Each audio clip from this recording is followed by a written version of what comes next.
आप चाहे option market में सेलर हों या बायर हों, दो कॉन्सेप्ट ऐसे हैं जिस पर आपका बहुत अच्छे से कमांड होना चाहिए। पहला है टाइम डिके और दूसरा है वोलाटिलिटी। क्योंकि एक ऑप्शन बायर के कॉन्टेक्स्ट में एक ऑप्शन बायर को कम से कम इतना तो पता ही होना चाहिए कि उसका जो ऑप्शन का प्रीमियम है वो कम क्यों हो रहा है, उसे कौन कम कराता है। तो आंसर है पहला है टाइम डिके, जो उसको ऑप्शन को प्रीमियम को कम कराता है, और दूसरा है जब भी वोलाटिलिटी में ड्रॉप आता है। अगर कहीं पर भी वोलाटिलिटी कॉन्ट्रैक्ट हो रही है तब भी प्रीमियम घटते हैं, और अगर टाइम डिके होता जा रहा है, टाइम पास हो रहा है बिना मूवमेंट के, तब भी वहां पर प्रीमियम जो है वो डिक्रीज होते हैं। तो ऑप्शन बायर को इन दो कॉन्सेप्ट को बहुत अच्छे से समझ लेना चाहिए। एट द सेम टाइम मैं ये भी कहूंगा कि एक ऑप्शन सेलर को भी इन दोनों कॉन्सेप्ट पर बहुत अच्छे से कमांड होनी चाहिए, क्योंकि यही दोनों चीजें हैं जो उसको बेनिफिट कराती हैं। जब भी टाइम डिके होता है तो ऑप्शन सेलर जो है उसको बेनिफिट होगा, and at the same time कि जो वोलाटिलिटी है जब भी राइज होगी तो ऑप्शन बायर को तो बेनिफिट होगा, बट उसको ड्रॉप होने पर ऑप्शन सेलर को बेनिफिट होता है।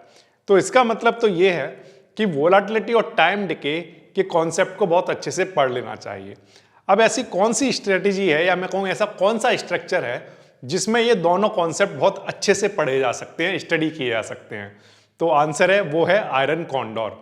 आयरन कॉन्डोर बेसिकली एक ऐसा स्ट्रक्चर है जिसमें आप ये कर सकते हैं कि बड़े आसानी से इसको पढ़ सकते हैं कि किस तरह से टाइम डिके होने पर प्रीमियम में क्या चेंजेस आते हैं, किस तरह से वोलाटिलिटी के कॉन्ट्रैक्ट होने पर प्रीमियम में क्या चेंज आते हैं। इन दोनों कॉन्सेप्ट को बड़े आसानी से पढ़ा जा सकता है, स्टडी किया जा सकता है। तो इस आयरन कॉन्डोर की वीडियो का पर्पज क्या है? तो आंसर है टू अंडरस्टैंड द स्ट्रक्चर को समझेंगे। पहली बात तो हम ये ध्यान रखेंगे, पे ऑफ को समझेंगे, इसके रिस्क को समझेंगे, और बिहेवियर समझेंगे आयरन कॉन्डोर के स्ट्रक्चर के, जब डिफरेंट तरीके से वोलाटिलिटी और टाइम डिके बिहेव करता है, तब ये आयरन कॉन्डोर किस तरह से बिहेव कर रहा होगा, उन स्ट्रक्चर को हम लोग स्टडी करेंगे। लेकिन पूरी तरह से एजुकेशनल कॉन्सेप्ट होगा। जितने भी एग्जाम्पल्स लिए जाएंगे वो भी सिर्फ एजुकेशनल कॉन्टेक्स्ट में होंगे, किसी भी तरह की कोई एडवाइस नहीं होगी, सिर्फ और सिर्फ एजुकेशनल एग्जाम्पल दिए जाएंगे थ्योरेटिकली। ठीक है, तो चलिए शुरू करते हैं और समझने की कोशिश करते हैं कि आयरन कॉन्डोर की स्टडी हम क्यों कर रहे हैं। तो आंसर है सबसे पहली चीज, how option premium decay over time. अब जैसे जैसे टाइम डिके होता है तो वैसे वैसे प्रीमियम के कैसे बिहेवियर होते हैं। दूसरा, how volatility contraction affect option का प्राइस। जैसे जैसे वोलाटिलिटी कॉन्ट्रैक्ट होते हैं, कॉन्ट्रैक्शन का मतलब हो गया घट रही है, डिक्रीज हो रही है, तो ऑप्शन का प्राइस किस तरह से बिहेव करता है। तीसरी बात यह है कि how risk can be mathematically capped. क्या किसी भी एक पर्टिकुलर स्ट्रक्चर में जहां पर अनलिमिटेड लॉस होने की प्रोबेबिलिटी थी, क्या उन लॉसेस को कैप किया जा सकता है मैथमेटिकली। तो इसको स्टडी करने के लिए भी हम लोग आयरन कॉन्डोर की स्टडी करते हैं कि क्या जो लॉस हैं, जो मैक्सिमम लॉस है, क्या उन्हें कैपिंग की जा सकती है उनकी mathematically. How range bound market affect option structure. जब भी कोई एक रेंज बाउंड मार्केट आ जाता है जहां पर बहुत स्लो मूवमेंट हो रहे होते हैं, वहां पर भी हम ये समझने की कोशिश करते हैं आयरन कॉन्डोर की हेल्प से कि वहां पर ऑप्शन के प्राइसेस में कैसे चेंज आ रहे हैं। तो फिर से टाइम डिके के साथ साथ ऑप्शन के प्राइस में कैसे चेंज आ रहे हैं, वोलाटिलिटी के कॉन्टैक्ट होने पर कैसे चेंज आ रहे हैं। साथ में हम लोग ये भी देखेंगे कि जब मार्केट रेंज बाउंड हो जाता है तब ऑप्शन के प्राइस में किस तरह के चेंज आ रहे हैं। ये सारी बातें करेंगे हम आज की क्लास में। तो आयरन कॉन्डोर को हमने बेसिकली बनाना इसलिए चाहा कि एक हमने स्ट्रक्चर पढ़ा था, वो था शॉर्ट ट्रायंगल का। तो ये कंसेप्चुअल स्ट्रक्चर बेसिकली बोर्ड पर बना रखा है, और इस स्ट्रक्चर की अगर हम बात करें तो यहां पर हमारे ब्रेक इवन के बाद इस साइड में अनलिमिटेड लॉस दिखा रहा था, और इस साइड में अभी कहने के लिए कह सकता हूं कि अनलिमिटेड लॉस दिखा रहा था। हालांकि वो लिमिटेड थे, लेकिन फिर भी एक बड़े लॉस होने का चांस रहेगा। तो ये बहुत ही रिस्की ट्रेड था जब हम शॉर्ट ट्रायंगल की बात करते हैं, क्योंकि वहां पर अनलिमिटेड लॉस इन्वॉल्व थे। तो फिर हम एक ऐसे स्ट्रक्चर को स्टडी करना चाहते हैं जो ये अनलिमिटेड लॉस वाले जो स्ट्रक्चर हैं, इन पर कुछ कैपिंग कर दी जाए, इनको कुछ हैज कर दिया जाए।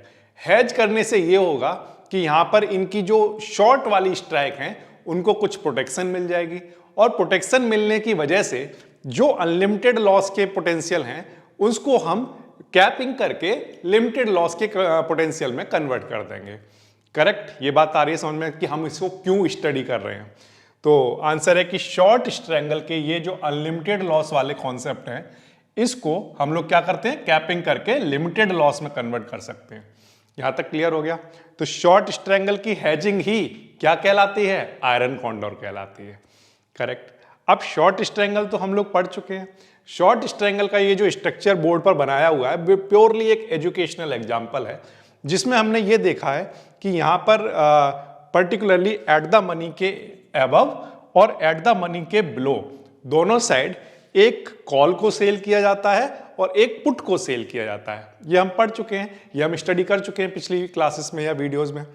तो इसमें हम क्या करेंगे, प्रॉब्लम ये आ रही थी कि यहां पर ये जो सेलिंग वाली स्ट्राइक थी ये ओपन एंडेड थी। हाँ या ना, ओपन एंडेड है। ओपन एंडेड मतलब नेकेड पोजीशन है। अगर आप देखो तो ये जो कॉल है ये भी नेकेड है। नेकेड का मतलब हो गया कि यहां पर किसी भी तरह की कोई प्रोटेक्शन नहीं है। अगर यहां पर मार्केट एक तेजी से मूवमेंट आता है मार्केट में, तो यहां पर एक बड़े रिस्क हो जाएंगे, बहुत बड़े लॉस होने के चांस रहेंगे। सिमिलरली इधर भी ये जो सेलिंग हो रही है ये भी ओपन एंडेड है, या मैं कहूँ नेकेड सेलिंग है। ये जो पुट वाली सेलिंग है, इस केस में भी हमारे बड़े लॉस होने के चांस रहेंगे। तो ये बहुत ही एक रिस्की पोजीशन थी। तो इसलिए हम एक ऐसा स्ट्रक्चर स्टडी करना चाहते हैं कंसेप्चुअली, जिसमें ये जो लॉस हैं, ये जो हमारी जो स्ट्राइक्स हैं जो सेलिंग वाली, उनको हम क्या कर दें, कैप कर दें। उसके लिए हम थोड़ी सी कोई प्रोटेक्शन लेकर आ जाएं। करेक्ट। जिससे जो लॉसेस की बात हो रही है वो अनलिमिटेड की जगह किसकी बातें होने लगे, लिमिटेड लॉस की बातें होने लगे। करेक्ट, ये बात आ रही है समझ में। तो पर्पस समझ में आ गया। तो हम थोड़ा समझने की कोशिश करेंगे कि ये जो लिमिटेड लॉस का कॉन्सेप्ट है ये किस तरह से वर्क करता है और किस तरह से इसको बनाया जा सकता है। चलिए स्टार्ट करते हैं और बेसिक डेफिनेशन समझने की कोशिश करते हैं कि एक आयरन कॉन्डोर होता क्या है। तो आंसर है, an iron condor is a 4 option structure. अभी हमने देखा है कि जो स्ट्रैंगल का स्ट्रक्चर होता है उसमें तो 2 होते हैं, 2 ही हैं। एक कॉल सेल हो रहा है एट द मनी से ऊपर और एक एट द मनी से बिलो, यहां पर क्या हो रहा है, जो पुट ऑप्शन है वो सेल हो रहा है। करेक्ट। तो वो तो स्ट्रैंगल की कंडीशन बन गई। अब हम यहां पर 4 स्ट्रक्चर बनाएंगे, यानी कि जो स्ट्रैंगल है वो तो है ही, साथ में वहां पर 2 जगह बाइंग और होगी। जब इस तरह का सिनारियो बनेगा कि जब आपके एट द मनी से ऊपर आपने एक सेलिंग कर रखी है, करेक्ट, और एट द मनी से बिलो भी यहां पर कुछ सेलिंग हो रखी है, बट ये पुट वाली है और ये कॉल वाली है। अब जब ये स्ट्रैंगल के साथ आप यहां पर कुछ बाइंग कर लेते हो तो ये वाली जो स्ट्राइक है इसका कुछ प्रोटेक्शन मिल जाता है। और जब आपने कॉल वाली जो सेल है, जो आपने जो सेल किया है कॉल को, उसके आगे आप एक बाइंग कर लेते हो तो इस वाली जो शॉर्ट स्ट्राइक है इसको भी कुछ ना कुछ प्रोटेक्शन मिल जाती है। तो बेसिकली हम लोग क्या कर रहे हैं, अपनी जो शॉर्ट स्ट्राइक हैं उनको हमें कुछ प्रोटेक्शन देनी है, हेजिंग देनी है, जिससे कि जो अनलिमिटेड लॉस वाले सिनारियो हैं वो थोड़े से कम हो जाएं। ठीक है, इतनी बात आ गई समझ में। तो अब बेसिकली यहां पर 2 तरह के स्प्रेड बनेंगे। एक तो बनेगा एक put spread below the current price. ये जो करंट प्राइस है जो कि एट द मनी है, इससे बिलो हमने यहां पर क्या बनाया है, तो आंसर है हमने एक पुट स्प्रेड बनाया है। और इससे एबव अगर हम देखेंगे तो ये हमने क्या बनाया है, तो आंसर है यहां पर हमने एक कॉल स्प्रेड बनाया है। तो बेसिकली आयरन कॉन्डोर एक पुट स्प्रेड और एक कॉल स्प्रेड का कॉम्बिनेशन होता है। ये समझ आया आपको? ठीक। तो जब आपने बिलो बना दिया पुट स्प्रेड और एबव बना दिया कॉल स्प्रेड और सेम एक्सपायरी का बनाया, यहां पर 1 2 3 4, ये जो चारों चीजें हैं ये सब क्या होनी चाहिए, सेम एक्सपायरी की होनी चाहिए। करेक्ट। अब ऐसा जब आपने किया तो आपने क्या किया, रिस्क को कैप किया, इसके रिस्क को भी कैप कर दिया और इसके रिस्क को भी कैप कर दिया। ठीक है। तो ये आपको बेसिक डेफिनेशन समझ आ गई। तो ये बिल्कुल प्योरली एक एग्जाम्पल पर्पज के लिए मैंने आपको यहां पर ये कुछ कॉन्सेप्ट बताए हैं। ठीक है, इतनी बात समझ आ रही है। अब इसके बाद नेक्स्ट हम बात करते हैं स्ट्रक्चरल कंपोनेंट की। अब हम क्या करेंगे, एक कोई हाइपोथेटिकल एग्जाम्पल लेंगे, जिस एग्जाम्पल की हेल्प से हम ये समझने की कोशिश करेंगे कि इस स्ट्रक्चर के अंदर हमारे पास नेट डेबिट होंगे या नेट क्रेडिट होंगे। ठीक है, तो चलिए समझने की कोशिश करते हैं। तो पूरी तरह से कॉन्सेप्चुअल होगा, किसी भी तरह का कोई एग्जीक्यूशन, कोई एडवाइस नहीं। स्ट्रक्चरल कंपोनेंट कैसा दिखेगा, तो मान लो कोई एक अंडरलाइंग है जिसका नाम है सपोज करिए XYZ, ठीक है, उसका एट द मनी अभी यहां पर है। ओके, नाउ अब हमने क्या किया, इससे ऊपर की एक स्ट्राइक हमने सेल की और जो कि कॉल था, और इससे नीचे का हमने एक पुट का जो स्ट्राइक था उसको सेल किया। करेक्ट। अपने कन्वीनियंट के लिए हमने ये जो डिस्टेंस है वो जो है वो इक्वल रखी है बोथ साइड। इस बात का मतलब ये है कि जहां पर जो एट द मनी है उससे अगर मान लीजिए एग्जांपल के लिए कहता हूं कि 200 ऊपर आपने कॉल ऑप्शन को स्ट्राइक को सेल किया है, ठीक है, तो 200 नीचे ही पुट स्ट्राइक को आप सेल कर रहे हो। करेक्ट। तो ये डिस्टेंस दोनों साइड में कैसी थी, सेम थी। ओके, ये हमारा जो इतना पार्ट था ये क्या बन के तैयार हुआ, तो आंसर है ये शॉर्ट स्ट्रैंगल वाला स्ट्रक्चर बन के तैयार हुआ। करेक्ट। अब हमें क्या करना है, अब इन दोनों को प्रोटेक्ट करना है। तो प्रोटेक्शन के लिए हमने क्या किया, जो कॉल वाली जो सेल थी, है ना, जो हमने कॉल को सेल किया था उसके आगे उसके एबव वाली स्ट्राइक पर कहीं पर आउट ऑफ द मनी में हमने क्या किया, एक कॉल ऑप्शन को बाय किया, और जो सेल पुट है जहां पर हमने पुट को सेल किया था उससे बिलो वाली कहीं पर स्ट्राइक पर हमने एक पुट ऑप्शन को बाय किया एग्जाम्पल के लिए। करेक्ट। अब ये क्या बन के तैयार हो गया, तो आंसर है एक आयरन कॉन्डोर बन के तैयार हो गया। तो बेसिकली आयरन कॉन्डोर में कितनी स्ट्राइक्स इन्वॉल्व होती हैं, तो आंसर है 4 स्ट्राइक इन्वॉल्व होती हैं। ठीक, इतनी बात आई आपको समझ में।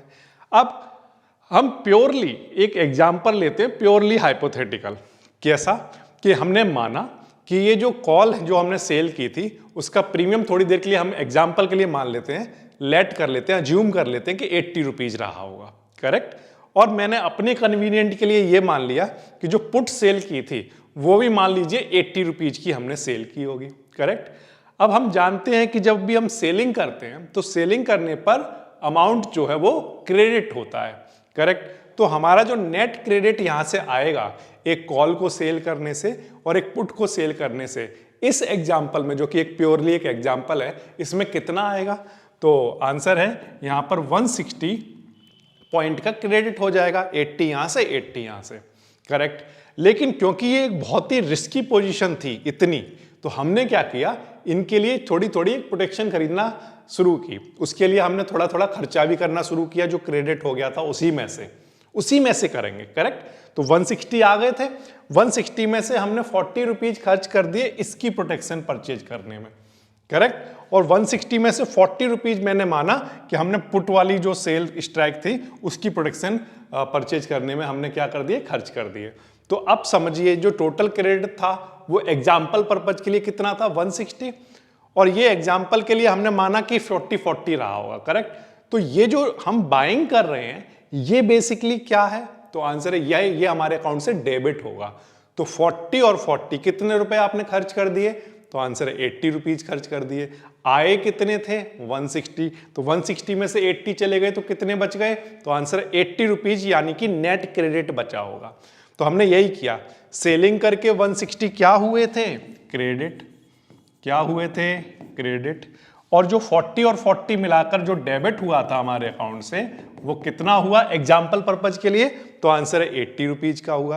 तो अब 160 में से 80 माइनस किया, 80 रुपीज का क्रेडिट बन गया। तो इस बात का मतलब ये हो गया कि जो आयरन कॉन्डोर का स्ट्रक्चर है उसमें हम नेट क्रेडिट में होते हैं। ये समझ आया आपको। अब एक बात का ध्यान रखना पड़ेगा, शॉर्ट स्ट्रैंगल के कंपैरिजन में जो यहां पर जो क्रेडिट हो रहे हैं वो कम होंगे। व्हाई, बिकॉज शॉर्ट स्ट्रैंगल में सिर्फ क्या था, वहां पर सिर्फ सेलिंग वाली स्ट्राइक थी, शॉर्ट वाली स्ट्राइक थी, जिसमें सिर्फ नेट क्रेडिट था कितना, 160। लेकिन ये बनाने में क्या हुआ, अपनी जेब से थोड़ा सा जो क्रेडिट आया था, जो क्रेडिट आया उसी में से थोड़ा थोड़ा खर्च कर दिया प्रोटेक्शन परचेज करने में।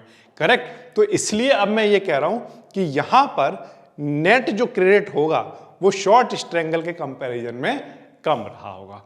तो ये मैंने आपको प्योरली एक थ्योरेटिकल एग्जांपल दिया है, इसका रियल मार्केट में ये इतने इतने के होंगे, इससे कोई भी लेना देना नहीं है। ये बात आ गई आपको समझ में। ठीक, ये तो बात हो गई कि हमने क्रेडिट की बात कर ली।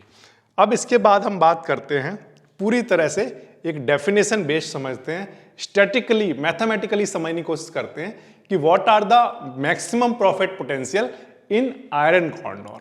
ठीक है, तो चलिए समझते हैं। मैक्सिमम प्रॉफिट जो है वो लिमिटेड ही होगा। क्यों सर, लिमिटेड क्यों होगा? वो लिमिटेड इसलिए होगा कि जो नेट क्रेडिट हुआ है ना आपके अकाउंट में, जो फाइनली जो बचा था प्रोटेक्शन परचेज करने के बाद, सिर्फ उतना ही आपके अकाउंट में नेट क्रेडिट बना रह सकता है। अगर आप लॉस में आ गए तो वो नेट क्रेडिट तो चला ही जाएगा, जीरो हो जाएगा और उसके आगे फर्दर लॉस होगा। करेक्ट, समझ आ रही है बात? तो जो मैक्सिमम क्रेडिट आपके अकाउंट में रह सकता है वो वही होगा जो आ चुका है। कौन सा आ चुका है? तो आंसर वो 80 वाला रुपीज वाला आ चुका है। अब आप ये चाहोगे कि जो ये आयरन कॉन्डोर का जो स्ट्रक्चर है, इस स्ट्रक्चर में जो एक्सपायरी हो वो एट द मनी पर ही हो जाए। अगर एट द मनी पर आपने ये बनाया है और एट द मनी पर ही एक्सपायर हो गया तो जो 80 आए थे हमारे अकाउंट में वो हमारे अकाउंट में ही रहेंगे, यानी कि वो मैक्स प्रॉफिट हो जाएगा। लेकिन अगर मार्केट में मूवमेंट आएंगे तो मूवमेंट आने पर क्या होगा, जो हमारे 80 रुपीज थे उसमें से धीरे धीरे धीरे धीरे लॉस होना स्टार्ट होंगे और लॉस होते होते वो जीरो भी हो सकते हैं और लॉस बड़ा भी हो सकता है। तो इसलिए यहां पर जो मैक्स प्रॉफिट हो सकते हैं वो कितना होगा? तो आंसर है जो नेट क्रेडिट हुआ है उससे ज्यादा नहीं हो सकता। ये समझ आया आपको? तो अब ये होगा कब जब मैक्स प्रॉफिट की बात कर रहे हो? तो आंसर है इट अकर कौन कौन सी कंडीशन पर? तो आंसर है जब the underlying price expire between the inner strike. Inner strike मतलब इनर स्ट्राइक कौन सी होती हैं? तो आंसर है कि देखो, एक तो होता है एट द मनी, इसके बाद यहां पर एक कॉल की सेल किया था, एक पुट को सेल किया था। करेक्ट, तो ये वाली जो स्ट्राइक है ये क्या है? इनर। और ये वाली आउटर है जहां पर बाइंग हुई थी, है ना, याद करो बाइंग की थी हमने पुट को, और ये वाली यहां पर एक कॉल को बाइंग किया था, है ना। तो ये जो बाइंग वाली स्ट्राइक है ये आउटर स्ट्राइक है। तो इनर स्ट्राइक का मतलब हमारी शॉर्ट स्ट्राइक। तो जहां अगर मार्केट शॉर्ट स्ट्राइक के बीच में कहीं पर होगा, एक्सपायर हुआ, तो प्रॉफिट के पोटेंशियल बनेंगे। करेक्ट। और मैक्स प्रॉफिट कब बनेगा? जब market exactly at the money वाली स्ट्राइक पर एक्सपायर हो जाएगा। ये समझ आया आपको? ठीक। अच्छा, in this case all option expire without intrinsic value, या हमें कहना चाहिए कि वो वर्थलेस एक्सपायर हो जाएंगे अगर मार्केट हमारी शॉर्ट स्ट्राइक के बीच में कहीं एक्सपायर हो गया। क्लियर है बात यहां तक? अच्छा, the structure retain its initial net premium conceptually. तो अगर मान लो मार्केट, एग्जांपल के लिए कह रहा हूं कि मान लो अगर मार्केट वहीं पर एक्सपायर हुआ है एट द मनी पर, तो उस केस में जो अकाउंट में जो आ रखा है वो वहीं पर ही रहेगा, फिर उसको हमें देने की जरूरत नहीं पड़ेगी बायर को। क्लियर हो गई बात? क्योंकि बाकी सारे ये भी वर्थलेस, ये भी वर्थलेस, ये भी वर्थलेस, ये भी वर्थलेस, सब वर्थलेस एक्सपायर हो गए। तो अब कोई भी टाइम वैल्यू नहीं है, कोई भी इंट्रिंसिक वैल्यू नहीं है, तो इसलिए जो आ चुका अकाउंट में वो अब देना नहीं पड़ेगा।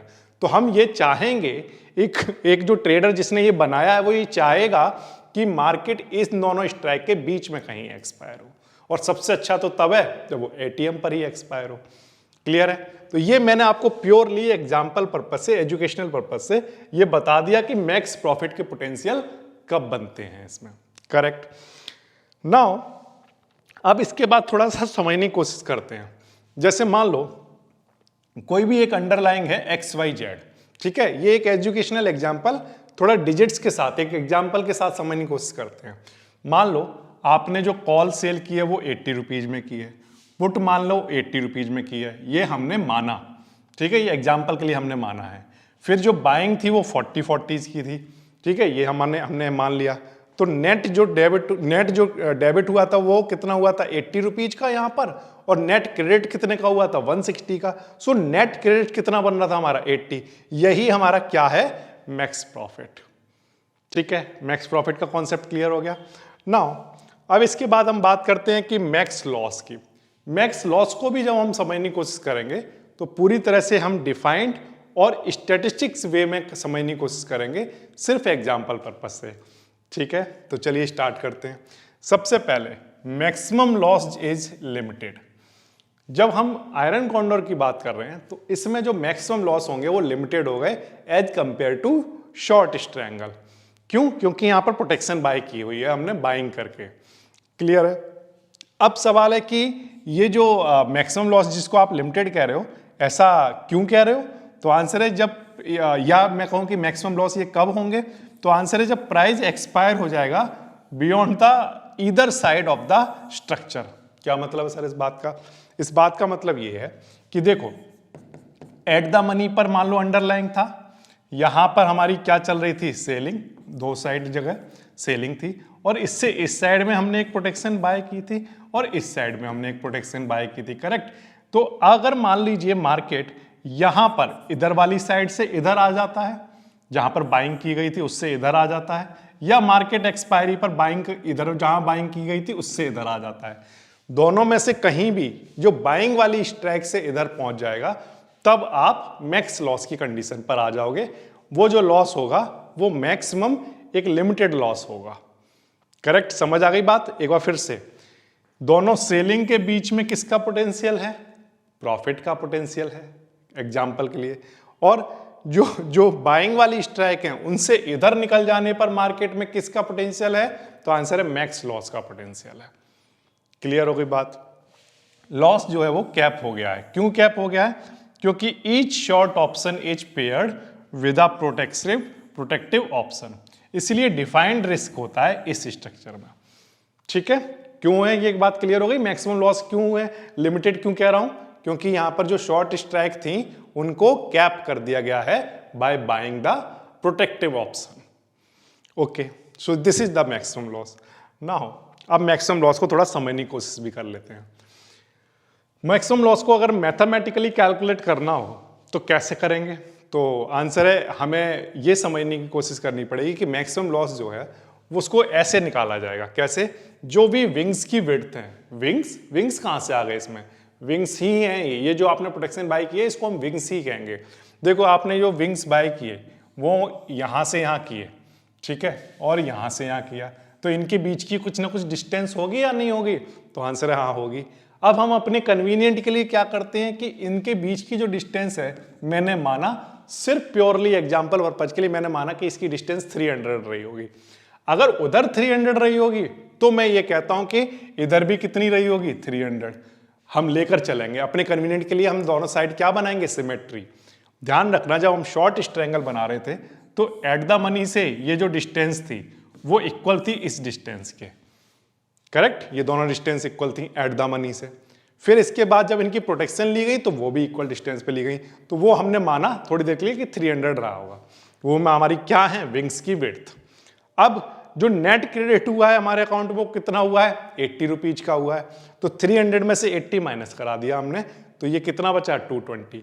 यही आपका क्या होगा, मैक्स लॉस। लेकिन ये एक क्वांटिटी पर है, इस बात को ध्यान रखना। अगर आप जिस भी अंडरलाइंग में काम कर रहे हो उसमें जितने भी एक लॉट में जितनी भी नंबर ऑफ क्वांटिटी हैं उनका यहां मल्टीप्लाई कराया जाएगा, करेक्ट। इसी तरह से मैं प्रॉफिट के लिए भी यही कहता हूं कि जहां भी मैक्स प्रॉफिट की बात हो रही है ये भी आपका एक क्वांटिटी का है, करेक्ट। और इसके लिए अगर आपको मैक्स प्रॉफिट कैलकुलेट करना है एक लॉट पर, तो एक लॉट में जितनी भी क्वांटिटी होंगी वो यहां मल्टीप्लाई कराई जाएंगी, ठीक है। तो ये एग्जाम्पल पर्पज के लिए मैंने आपको प्रॉफिट और मैक्स जो लॉस है वो सिर्फ एक हाइपोथेटिकल एग्जाम्पल लेकर समझाया है। क्लियर हो गई बात आपको यहां तक, ठीक है। अब इसके बाद हम लोग समझने की कोशिश करते हैं कि हमारे ब्रेक इवन क्या होंगे। ब्रेक इवन बेसिकली वो पॉइंट होते हैं जिसके बाद आपको लॉस होने स्टार्ट होते हैं या आपको प्रॉफिट होना स्टार्ट करता है। अब ये डिपेंड इस बात पर करता है कि आपने कौन से स्ट्रक्चर को स्टडी कर रहे हो। अब हम तो एक ऐसा स्ट्रक्चर स्टडी कर रहे हैं जिसमें हमारी बाइंग वाली जहां पर स्ट्राइक्स हैं उससे आगे मार्केट अगर एक्सपायर हो जाता है तो हमारे लॉस होंगे। तो इसका मतलब ये है कि हम ऐसे ब्रेक इवन पॉइंट जानना चाहते हैं जहां पर हमें ना मार्केट में कोई लॉस होगा और ना प्रॉफिट होगा अगर मार्केट वहीं एक्सपायर हो जाता है, करेक्ट। उसके बाद हमें क्या होने स्टार्ट हो जाएंगे, तो आंसर लॉस होने स्टार्ट हो जाएंगे।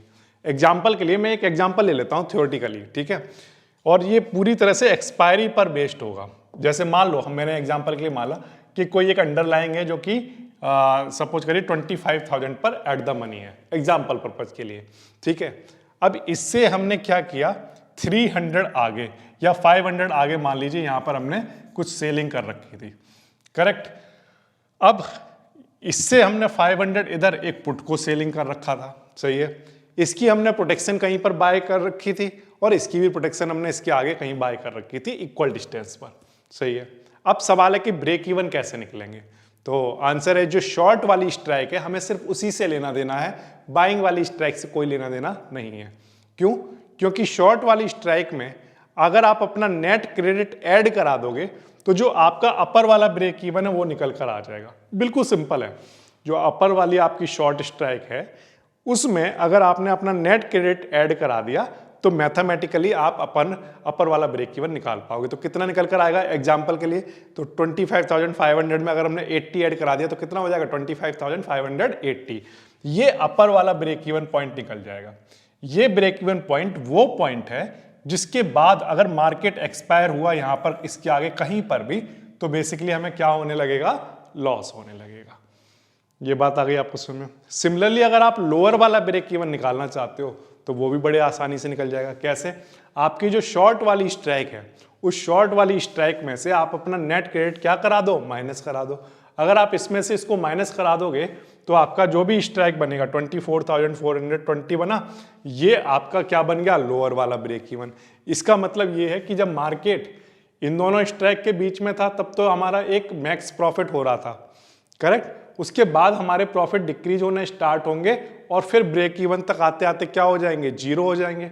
और फिर इसके बाद हमारा लॉस होना स्टार्ट हो जाएगा, जो कि इस साइड में और इस साइड में, दोनों साइड में क्या हो सकता है? एक बड़ा लॉस हो सकता है। बहुत ही रिस्की पोजीशन है। अब ये बात ध्यान रखना कि जो बड़ा लॉस है वो बेसिकली चाहे वो लिमिटेड लॉस ही क्यों ना हो, बट लॉस तो लॉस है, करेक्ट? तो अगर आप उसको एक लॉट की क्वांटिटी से मल्टीप्लाई कराओगे तो एक बड़ा लॉस देखने को मिलेगा। तो इसलिए मैं हमेशा ये कहता हूं कि लिमिटेड लॉस का मतलब ये नहीं होता है कि वो पोजीशन रिस्की नहीं है। वो पोजीशन फिर भी रिस्की होगी अगर लिमिटेड लॉस क्यों ना हो रहा हो, करेक्ट? लेकिन हाँ, ये बात तो है कि अगर अनलिमिटेड लॉस हो रहे हैं उसके कंपैरिजन में तो हेजिंग करके चलना ज़्यादा अच्छा होगा। तो ये हमने एक हाइपोथेटिकल एग्जांपल से ब्रेक इवन समझ ली। ब्रेक इवन समझ आ गए? अपर वाली स्ट्राइक का कैसे निकालते हैं बताओ? तो आंसर है इसमें ऐड करा दो जितना भी क्रेडिट हुआ है तो इधर का निकल जाएगा, और इसमें से माइनस करा दो शॉर्ट वाली स्ट्राइक में पुट वाली में से तो इधर वाला निकल जाएगा। ओके, ये तो बहुत आसान है। अब इसका एक्सपायरी पर क्या स्ट्रक्चर दिखता होगा थोड़ा उसको समझने की कोशिश करते हैं। बिल्कुल सिंपल सा है। कैसे? देखो, इसके जो मैक्सिमम प्रॉफिट का हमने कॉन्सेप्ट पढ़ा वो कॉन्सेप्ट ये कहता है कि जहां पर भी हमारी शॉर्ट वाली स्ट्राइक है वहां से लेकर वहां तक, है ना, ये पुट वाली स्ट्राइक और कॉल वाली स्ट्राइक, जो शॉर्ट वाली स्ट्राइक है, इनके बीच में जो प्रॉफिट है वो कैसे हैं? मैक्स प्रॉफिट ही रहेगा, कहीं भी कम नहीं होगा, करेक्ट? लेकिन इसके बाद जैसे जैसे मार्केट हमारे ब्रेक इवन की तरफ चलना स्टार्ट होगा वैसे वैसे ये प्रॉफिट डिक्रीज होगा और फिर ब्रेक इवन आते आते ये क्या हो चुका होगा? जीरो। सही है। और फिर उसके बाद ब्रेक इवन के बाद क्या होगा? लॉस बढ़ना स्टार्ट होगा। और फिर जो बाइंग वाली स्ट्राइक है उस बाइंग वाली स्ट्राइक के बाद जो लॉस होगा वो एक कांस्टेंट लॉस होगा, एक कैप वाला लॉस होगा, एक लिमिटेड लॉस होगा, इस डायरेक्शन में। क्लियर है? सिमिलरली यही बात इधर भी अप्लाई होती है कि अगर हम देखें तो मार्केट में अगर मार्केट हमारी जो शॉर्ट वाली स्ट्राइक तक ही रहा तब तो हमारा जो मैक्स प्रॉफिट का जो पोटेंशियल है वो बन सकता है। लेकिन अगर मार्केट ब्रेक इवन की तरफ जाना स्टार्ट करेगा तब क्या होगा? तो आंसर है उस केस में हमारा जो प्रॉफिट है वो क्या होने लगेगा? डिक्रीज होना स्टार्ट होगा, फिर ब्रेक इवन पर आकर जीरो हो चुका होगा और फिर धीरे धीरे धीरे धीरे लॉस बढ़ना स्टार्ट हो जाएगा। अब वो जो लॉस है वो बढ़ते बढ़ते बढ़ते बढ़ते क्या हो जाएगा? एक कांस्टेंट क्वांटिटी को अप्रोच करेगा, एक कांस्टेंट नंबर को अप्रोच करेगा। वो नंबर को वो अप्रोच कब करेगा?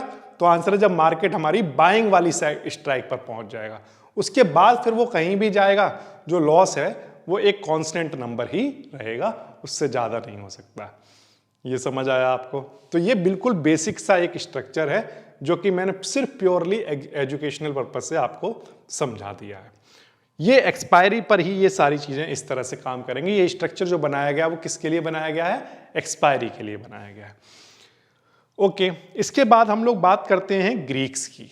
ग्रीक्स जो हैं वो आयरन कॉन्डोर वाली स्ट्रेटेजी में बहुत मैटर करते हैं। क्यों मैटर करते हैं?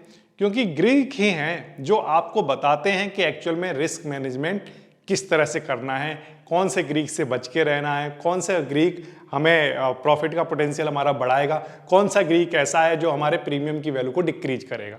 तो इनको पढ़ना बहुत जरूरी है। तो चलिए इनकी स्टडी करते हैं वन बाय वन। सबसे पहले हम लोग स्टडी करेंगे किसकी, थीटा की।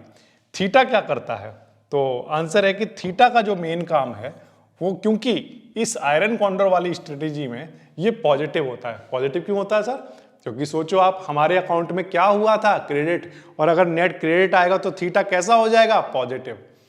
और याद है ना, थीटा पॉजिटिव किसके लिए होता है, ऑप्शन सेलर के लिए वो पॉजिटिव होता है, करेक्ट। तो अभी इस केस में क्योंकि हमारे अकाउंट में क्रेडिट हुआ है तो ये बेसिकली सेलिंग वाला स्ट्रक्चर बन रहा है, करेक्ट। समझ आ गई बात आपको, तो इसलिए ये पॉजिटिव है। अगर डेबिट हुआ होता तो ये नेगेटिव होता, करेक्ट। अब क्योंकि ये पॉजिटिव है तो पॉजिटिव होने की वजह से जैसे जैसे वो, क्योंकि ये पॉजिटिव है तो ये हमारा क्या है, फ्रेंड बन गया। अब जैसे जैसे टाइम पास होगा वैसे वैसे प्रॉफिट का पोटेंशियल बढ़ेगा। तो इसलिए जो आयरन कॉन्डोर का केस है उसमें हमारा थीटा बहुत बढ़िया वाला फ्रेंड है, जो टाइम डिके होने पर उस जितनी थीटा की वैल्यू में चेंज आएगा उतना ही अंडरलाइंग में चेंज आएगा। तो पर डे ये क्या करता रहेगा, टाइम डिके के साथ साथ प्रीमियम की वैल्यू जो है वो डिक्रीज करता रहेगा। अगर प्रीमियम की वैल्यू डिक्रीज होती रहेगी तो मान लो एग्जांपल के लिए जो 80 आपके अकाउंट में आ रखे हैं और प्रीमियम की वैल्यू घट के 0 की तरफ अप्रोच कर रही है तो आपको कुछ देना नहीं पड़ेगा। सोचो अगर मान लो वो वैल्यू 80 से ऊपर चली जाए, 100 हो जाए, है ना, तो आपको क्या करना पड़ेगा, उसमें से 20 देने पड़ेंगे। फिर मान लो वो 120 हो जाए, फिर आपको और देना पड़ेगा। धीरे धीरे धीरे धीरे करके क्या हो जाएगा, ये जो 80 है ये भी जा सकता है, और फिर क्या होगा, फिर उसके बाद जो लॉस वाली कंडीशन है उस पर भी जा सकते हो। बात आ रही है आपको समझ में। मान लो मैं कहता हूं कि आपके अकाउंट में 80 रुपीज आ गए, करेक्ट। फिर इसके बाद मान लीजिए ये 90 हुआ तो आपको इसमें से 10 रुपीज देने पड़ेंगे। ये 100 हो गया तो आपको इसमें से और 10 देने पड़ेंगे। फिर ये 110 हो गया और 10 देने पड़ेंगे। ये 160 हो गया तो सारा 80 जा चुका होगा, करेक्ट। तो जो क्रेडिट हुआ वो सब क्या हो गया, डेबिट। ये कहां पर हो रहा होगा, ब्रेक इवन पर, यानी कि ब्रेक इवन आ चुका।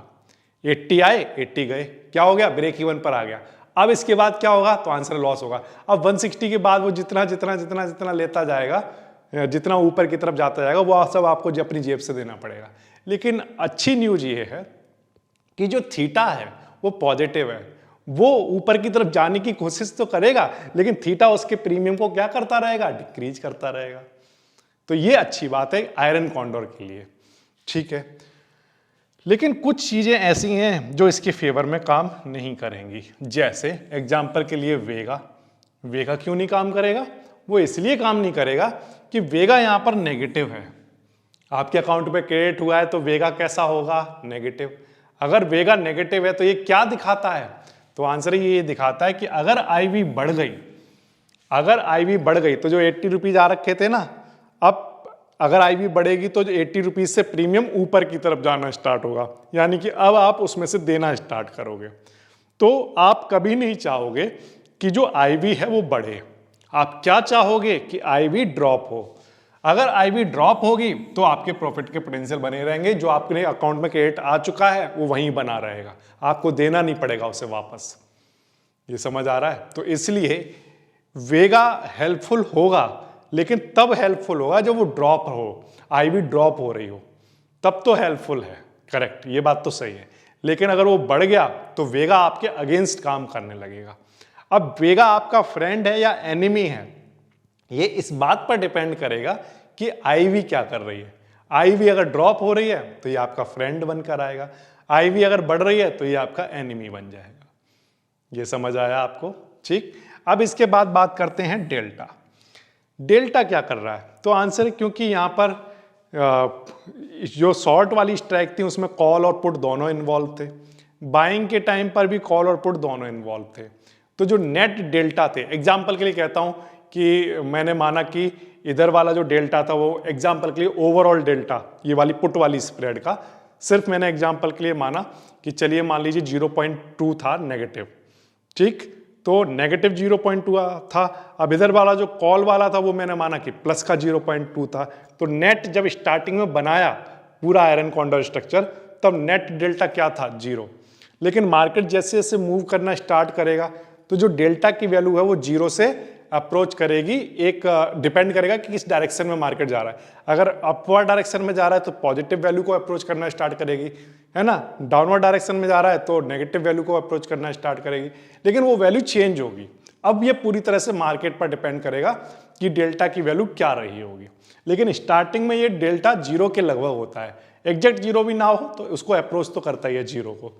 ओके, तो डेल्टा से हमें उतनी प्रॉब्लम है नहीं, हमारा प्रॉब्लम बेसिकली किससे है, गामा से है। क्यों सर, गामा से क्यों है? गामा से इसलिए क्योंकि हम नेट क्रेडिट में थे और हमारा जो इस पोजीशन, ये जो स्ट्रक्चर है, इस स्ट्रक्चर का जो गामा है वो नेगेटिव है। अब ये जो ग्रीक है नेगेटिव है होने की वजह से हमें क्या होगा, तो आंसर है गामा बेसिकली जब प्रीमियम बढ़ता है तो उसको एक्सेलरेट कराने का काम करता है।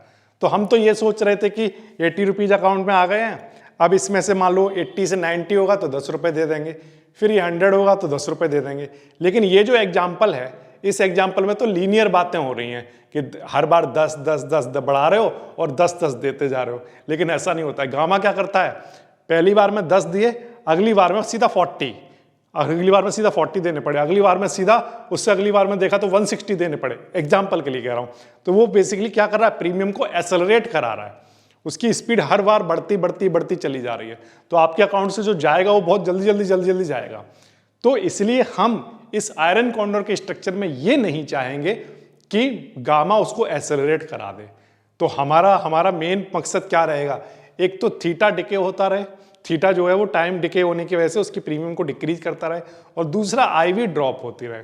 अगर मान लो बाई चांस अगर आईवी राइज कर गई, तेजी से राइज कर गई, तो ये बहुत तेजी से सूटअप होगा, और जब ये बहुत तेजी से सूटअप होगा तो इसका मतलब ब्रेकआउट होने की कंडीशन में इस स्ट्रेटेजी में हमें लॉस हो जाएगा। तो उस केस में ये रिस्की हो जाएगा। तो बेसिकली आयरन कॉन्डोर भी क्या है, वोलेटिलिटी को सेलिंग वाली एक स्ट्रक्चर है। ये समझ आ रहा है, सेलिंग वाला स्ट्रक्चर क्यों कह रहे हो, क्योंकि हम इस बात पर दाव लगा रहे हैं कि वोलेटिलिटी नहीं बढ़ेगी। सोचो अगर वोलेटिलिटी बढ़ेगी ही तो फिर तो हमें लॉस होगा ना। तो हम तो इस बात पर दाव लगा रहे हैं कि नहीं नहीं वोलेटिलिटी नहीं बढ़ेगी, तो इसीलिए इसको हम सेलिंग वोलेटिलिटी वाला स्ट्रक्चर कहते हैं। समझ आया ये आपको?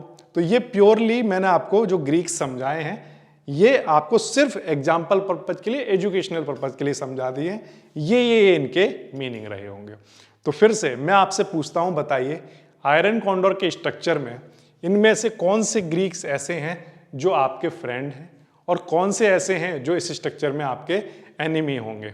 तो आंसर है फ्रेंड होगा थीटा, अगर आईबी ड्रॉप रहती है तो वेगा, ठीक है, अगर आईबी राइज हो जाती है तो वेगा, डेल्टा, गामा, ये सारे के सारे हमारे एनिमी बन जाएंगे। ये बात आई आपको समझ में? ठीक, तो ये तो हो गई ग्रीक प्रोफाइल इस स्ट्रक्चर की। अब इसके बाद हम बात करते हैं थियोरेटिकल स्टैंड पॉइंट से बात करेंगे, जो हिस्टोरिकली जो अगर हम देखें कि आयरन कॉन्डोर ने बेटर परफॉर्म किया है, वो मार्केट की किन कंडीशंस में बेटर परफॉर्म पहले हिस्टोरिकली ये कर चुका है, पूरा थियोरेटिकली हम समझने की कोशिश करेंगे सिर्फ, ठीक है। तो हमने ये देखा है कि ये जो प्राइस मूवमेंट जब लिमिटेड होते हैं तब ये अच्छा परफॉर्म करेगा, सही बात है। क्यों करेगा?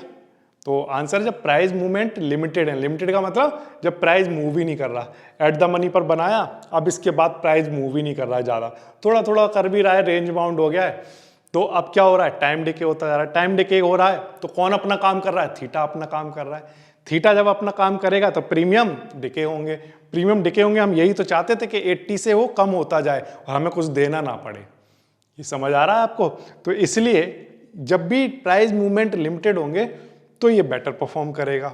जब भी वोलाटिलिटी कॉन्ट्रैक्शन होना स्टार्ट हो जाएगा, वोलाटिलिटी पहले हाई थी फिर धीरे धीरे देख रहे हैं हम लो होती जा रही है, जब वो लो होगी तो मार्केट में जो प्रीमियम होगा ऑप्शन का वो बढ़ेगा नहीं घटेगा। और यही तो हम चाहते हैं कि वो 80 रुपीज़ जो क्रेडिट हो चुका है उससे नीचे की तरफ जाता जाए। मान लो वो 80 से हो गया 60 तो हमारा 20 का प्रॉफिट पक्का। फिर इसके बाद नेक्स्ट नेक्स्ट नेक्स्ट नेक्स्ट जैसे जैसे वो जीरो को अप्रोच करेगा तो जो क्रेडिट हो चुका है वो वहीं रह जाएगा, उसे देना नहीं पड़ेगा। ये बात आ रही है आपको समझ में? तो इसलिए हम कहते हैं कि यहाँ पर जो है वो वोलाटिलिटी कॉन्ट्रैक्ट होने पर ये बेटर परफॉर्म करता है। ये सिर्फ प्योरली एग्जाम्पल पर्पज के लिए आपको बोला है। मार्केट रिमेन रेंज बाउंड, तो जब भी मार्केट रेंज बाउंड रहेगा, साइडवेज रहेगा, तब हिस्टोरिकली थ्योरेटिकली ये देखा गया है कि ये अच्छा परफॉर्म करता है। क्लियर? तो ये तो बात हो गई कि कब इसको बनाया जा सकता है। अब सवाल है कि कब ये वेरी पुअरली परफॉर्म करता है। हिस्टोरिकली हमने थ्योरेटिकली देखा है कि ये कुछ कंडीशंस ऐसी हैं जिन पर बहुत ही पुअरली परफॉर्म करता है। कौन सी कंडीशंस हैं? तो आंसर है कि जब भी मार्केट में स्ट्रॉन्ग ट्रेंड डेवलप हो जाए, मान लो आपने बनाया इसको और मार्केट में एक स्ट्रॉन्ग ट्रेंड आ गया, एक साइड में मार्केट बहुत तेजी से मूव कर गया, तो आपके लॉस के पोटेंशियल बढ़ेंगे। ठीक है, अगर मान लो लार्ज अनएक्सपेक्टेड मूव आ गए, वोलाटिलिटी बहुत तेजी से बढ़ना स्टार्ट हो गई, तो उन कंडीशन में जनरली ये देखा गया है कि ये जो आयरन कॉन्डोर की स्ट्रेटेजी है ये पुअरली परफॉर्म करती है। लेकिन इस बात को हमें ध्यान रखना पड़ेगा कि जब हमने यहाँ पर वैन की कंडीशन लिखी कब ये बेटर परफॉर्म करती है, इस बात का मतलब ये नहीं है कि ये कोई श्योरिटी है इस बात की। नो, ये श्योरिटी नहीं है किसी भी तरह से, ये बात ध्यान रखना है। ऐसा इन कंडीशन पर भी आपका लॉस होने का चांस हो सकता है। ये सिर्फ ऑब्जर्वेशन है, ये कोई प्रेडिक्शन नहीं है। क्लियर?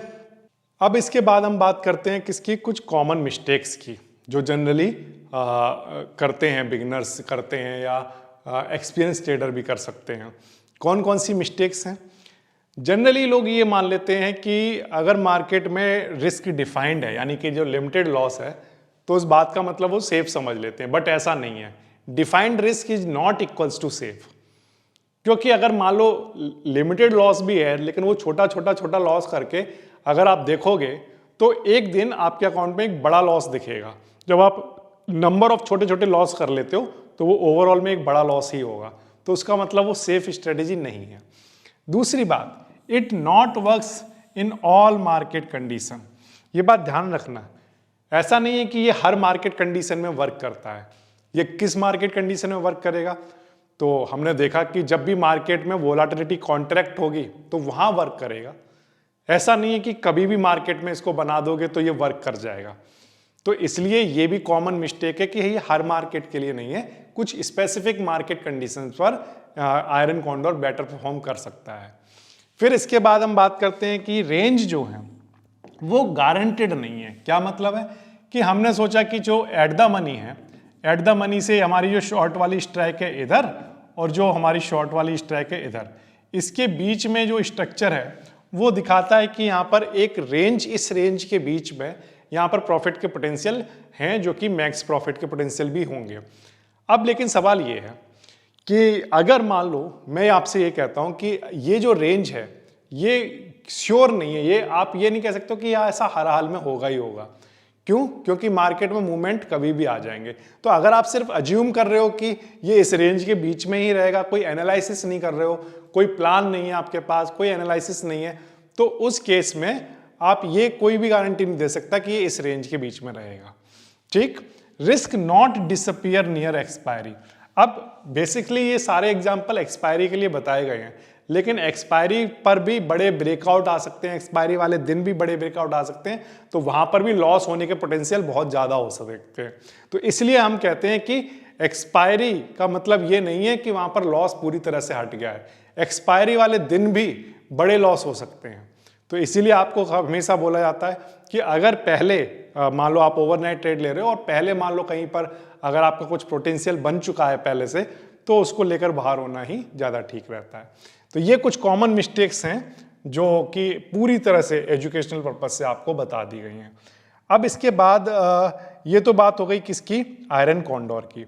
अब हम नेक्स्ट वीडियो में एक ऐसी स्ट्रेटेजी की बात करेंगे जो डिफरेंट एक्सपायरी की बात होगी। इसमें जब आपने आयरन कॉन्डोर देखा तो उसमें तो आपने ये देखा कि यहाँ पर सेम एक्सपायरी पर चारों स्ट्राइक्स ली गई थी, करेक्ट। लेकिन अब हम एक ऐसी स्ट्रेटेजी, एक ऐसे स्ट्रक्चर को स्टडी करेंगे जिसमें डिफरेंट एक्सपायरी की बात होगी।